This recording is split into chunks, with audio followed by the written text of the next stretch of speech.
संतगण सत्संग में पधारे सत्संग प्रेमी सज्जनों, श्रद्धा मूर्ति देवी, आइए कुछ क्षण के लिए मैं अपनी बात आपके सामने निवेदन प्रस्तुत कर रहा हूँ। दुनिया के महापुरुष में संत सम्राट सदगुरु कबीर की एक अप्रतिम छाप इस समाज में देखने को मिलती है। उन्होंने मानव चेतना को संपूर्ण रूप से जगाने का प्रयास किए। सब लोग ध्यान से सुनिएगा। और बहुत सारी बातें आई हैं जिसमें रविदास जी महाराज को डॉक्टर साहब भी बहुत ऐतिहासिक बात कर रहे थे और उन्हें बहुत अच्छा नॉलेज है। मैं बहुत खुश हूँ उनसे। बहुत सारी बातें, हमें समाज को संगठन करना है, हमें व्यक्ति के मन को मोटिवेट करना है, तो उसके लिए आपको सबसे पहले प्राथमिक स्टेज में मैं आपको एक बात बता दूं, जब तक आप नहीं सुधरेंगे समाज के सुधार की कोई अपेक्षा नहीं की जा सकती।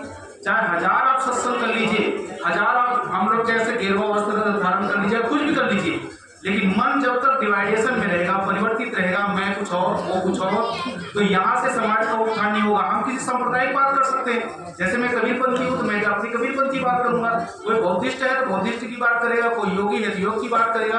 लेकिन सदगुरु कबीर कहते हैं आप मनुष्य होने का काम कीजिए। सदगुरु कबीर ने कहा मानुष तेरा गुण बड़ा।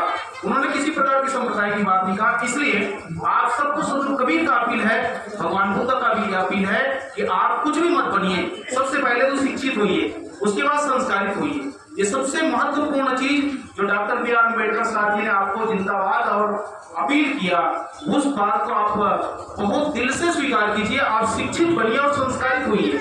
इसमें आपकी मानवता जग जाएगी। ना आपको बौद्धिस्ट होने की जरूरत है, ना कबीरपंथी होने की जरूरत है। आप यदि इंसान हो गए तो धरती के सबसे बड़े देव हो गए, और इससे धरती और समाज का उत्थान बहुत ही आसानी से हो जाएगा। जैसे मैं कबीरपंथी होता हूँ, एक संप्रदाय को जन्म देता हूँ, जैसे मैं बौद्धिस्ट होता हूँ, एक संप्रदाय को जन्म देता हूँ, लेकिन मनोभाव आप मनुष्य होइए तो उसमें किसी प्रकार की संप्रदाय की जरूरत, आपके अंदर में प्यार जगेगा। इसलिए सदगुरु कबीर ने कहा ढाई आकर प्रेम का पढ़े सो पंडित होए, पोथी पढ़ी पढ़ी जब मुआ पंडित भया न होए। इसलिए आवश्यकता है आपके जीवन में पांडित्यपन आना चाहिए, सदाचार आना चाहिए, भक्ति आना चाहिए, सेवा आना चाहिए, प्रेम आना चाहिए, करुणा आना चाहिए, शील आना चाहिए। अभी हम भंते जी से सुन रहे थे पंचशील। पंचशील है कि आपके जीवन में सदाचार होना चाहिए। मांस मत खाइए, शराब मत पीजिए, गाली मत दीजिए, निंदा मत कीजिए, चुगली मत कीजिए। आपके जीवन में पंचशील अनायास आ गया। और इसको आप रटेंगे कि पंचशील के लिए मुझे चोरी नहीं करना चाहिए, जैसे ही रटेंगे पंचशील खत्म हो जाएगा। जैसे ही आप रटेंगे मुझे दया करना चाहिए किंतु अंदर में हिंसा है, तो आपके परिवार में करुणा नहीं आ सकती। आप अपने रहने वाले व्यक्ति के साथ शील क्षमा संतोष का बर्ताव कीजिए। आप शीलवान बनिए।